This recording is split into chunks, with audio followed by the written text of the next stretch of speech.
Shalom, warriors, and welcome to the Daily Warfare Drop with Raphael, Rabbi.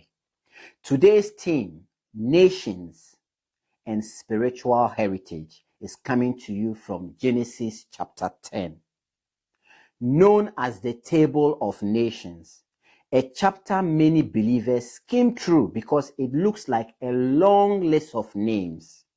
But as a soldier who has stood among nations, tribes, and languages, whether with the NATO coalition forces, bases in Afghanistan, in villages across the world, I can tell you this: nations matter to God.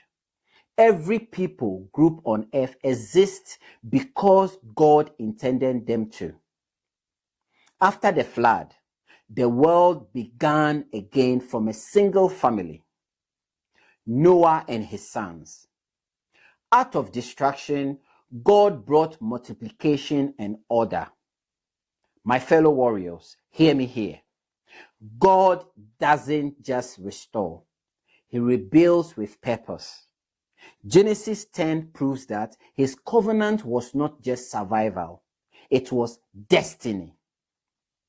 In spiritual warfare, the enemy thrives on division, prejudice, confusion, and war between peoples.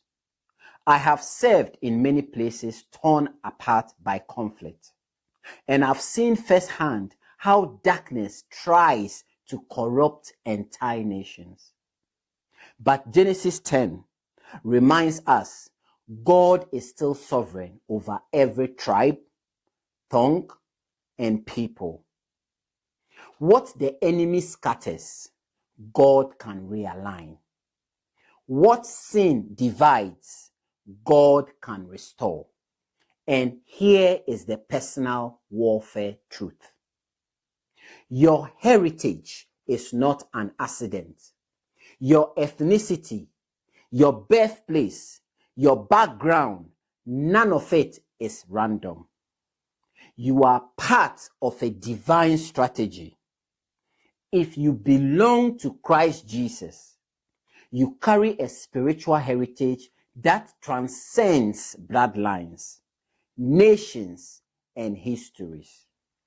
If you belong to Christ Jesus, then you are Abraham's seed and heirs according to the promise.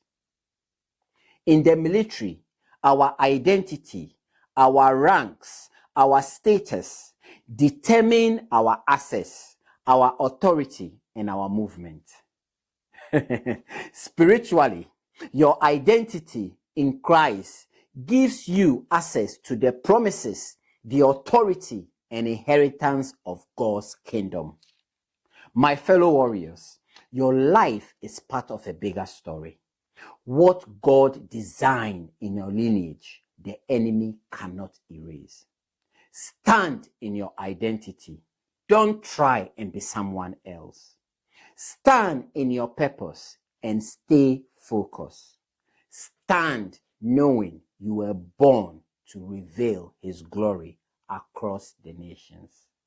My fellow warriors, we shall meet on the battlefield tomorrow.